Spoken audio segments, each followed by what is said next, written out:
Hi, I'm Gene Cavassis. A good friend of mine is a big Eagles fan and wanted to buy one of these Eagles Crock-Pots and had looked and looked and they were completely unavailable anywhere. So she came to me and asked if there was any way I could do something and recreate one on just a blank Crock-Pot. So I said, what the heck, I'll give it a try. So stay tuned.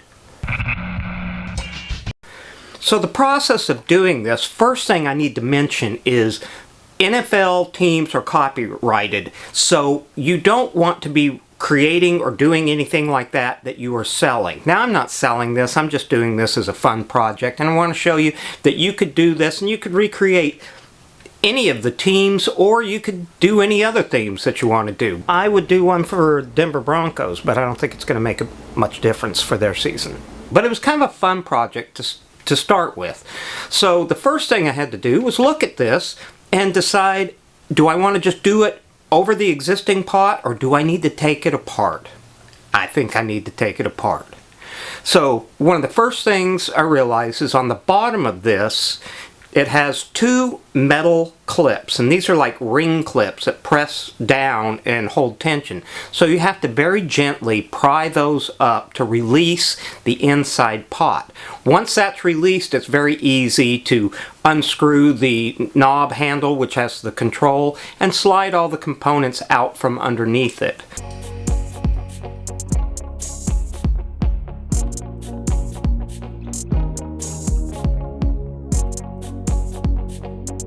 Now I've got just that outer rim, and that's going to work well.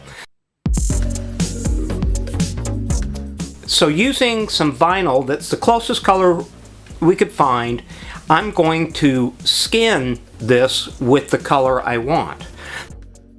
Sizing it to the overall length I want and getting it about 1/4 inch over top and bottom. I can trim these off after I set that on. So now I'm going to put a transfer material over the top of this. This is going to make the material a little thicker and easier to handle.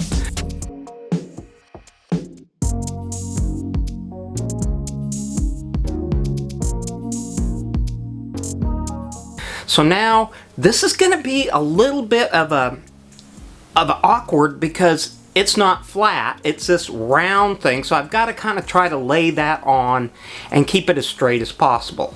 So using a soft squeegee, and I'll put links down in the description down below if you are looking for any of these things, but using a soft squeegee, I start running that slowly all the way around until I get the entire area covered.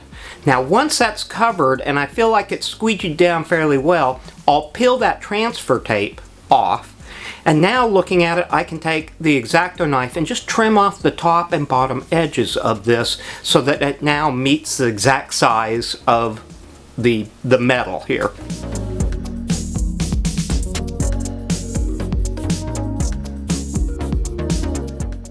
Now I've got a few bubbles in here, so using a really new sharp blade for the X-Acto, you can just lightly pop these and squeegee the rest of those bubbles out.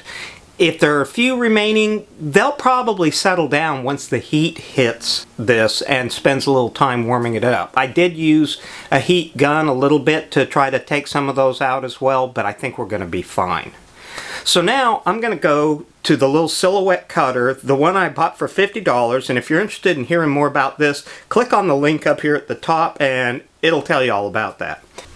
So now that I have the basic color wrapped around the metal on this, I'm going to go to my computer and start working on cutting the Eagle's wings that would fit on the front of this.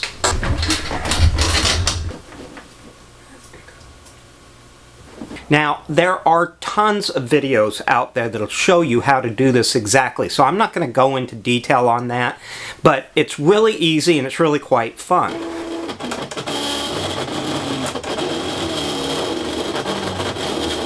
So after I've cut each of my colors, including the black and the silver, and then cutting the white background, and I'm doing this in 2 pieces because I actually only have a 12-inch maximum, and this is a little bit more. Plus, to be honest with you, it's going to be easier to handle in individual sections. So now, bringing it down to the shop, I'm going to start weeding this material out.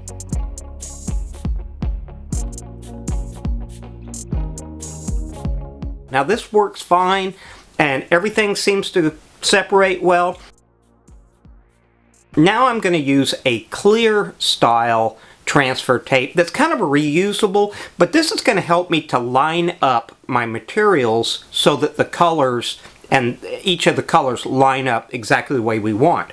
And I'm going to use the bottom of the vinyl to kind of stick down so you can kind of hold it into place. So aligning this first one, I'm going to look at this. I think that looks pretty good. And I'm going to take it and squeegee that down. Looks like I'll be okay there. Let me just pull that back up.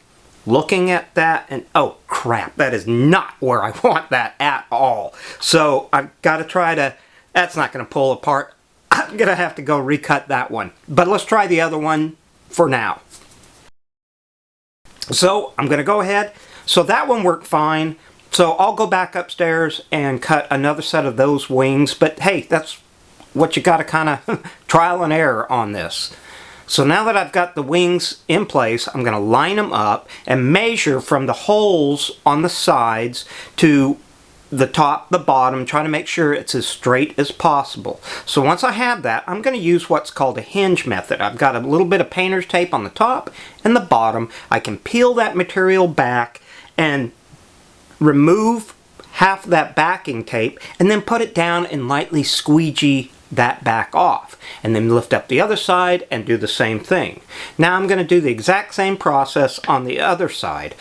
So now that I've got the two wings on, I'm looking at this thinking I need to kind of fill in between that. So I'll just take some of the scrap white and cut that and set that down, and like I say, make sure you're using a brand new X-Acto knife so that it works real well for you.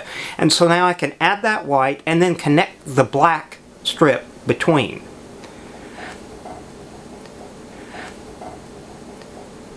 Now my friend sent me a Eagles logo that they had purchased already, so I'll use that for the top of this, and that looks really good. But I'll go ahead and go on and I'm going to cut a white version of the Eagles logo and just put it on the back side just as a finish so the back doesn't look totally blank.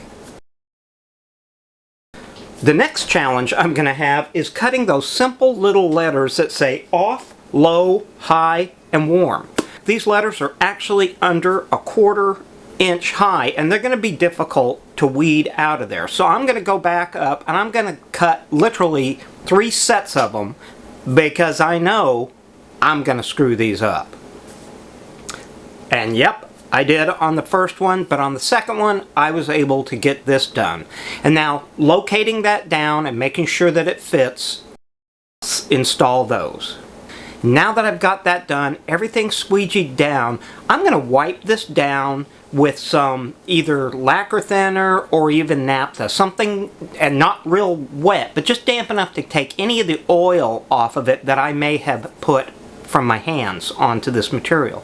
I'm going to take it over and I'm going to put a couple of coats of matte clear on it. And the reason I'm going to do this is twofold. One, I'm hoping that will help blend and seal all the individual cuts on so they're not as noticeable that you wouldn't feel a ridge as well. And two, it'll help lock in any of these colors or any of these letters, especially all those teeny tiny letters, that will help you to make it maintain. Plus, I wanted to bring it from a shine to kind of a matte finish because I think that'll look really good with the glossy base and top and the glossy black handles on the sides. So after putting about 3 coats of clear, we're ready to put this back together. The first thing I'm going to have to do is install those handles back on the sides. So I want to make sure I've cut out all the vinyl that is covering all the holes and then place the handles in and then replace just the washer, the lock nut, and the bolts that go on each of those. And then there's also a small press-on clamp that you do on the top of that handle. Repeating that on the other side, now it's ready to take and just kind of put all the materials back in place. Now the control is also on the back side. I just push that through, set the screw back into place on that, make sure that's tight, and we're ready to basically set everything back down together. Now it took a minute to get this to fit right back into the sleeve of everything, but it looks like it's going to be fine. I just had to get kind of creative till it finally popped in exactly where it was supposed to go. Now I'm going to flip it over and take those little press rings back and shove those back down on the top. That will lock in the inner part of the crock pot. It looks like everything is put together. We're good to go. I'll go ahead and set the tub down in it, the lid. So here's the finished product, and it all came back together pretty nicely. I even added the Eagles logo to the back. It's got the coat of a matte finish on it, so it kind of softens that down, and I really like how well that works with the glossy colors around it. I just hope they invite us over for chili. Anyway, if you like this video, check out some of these other ones that I have up here, and in the meantime, I'll see you soon.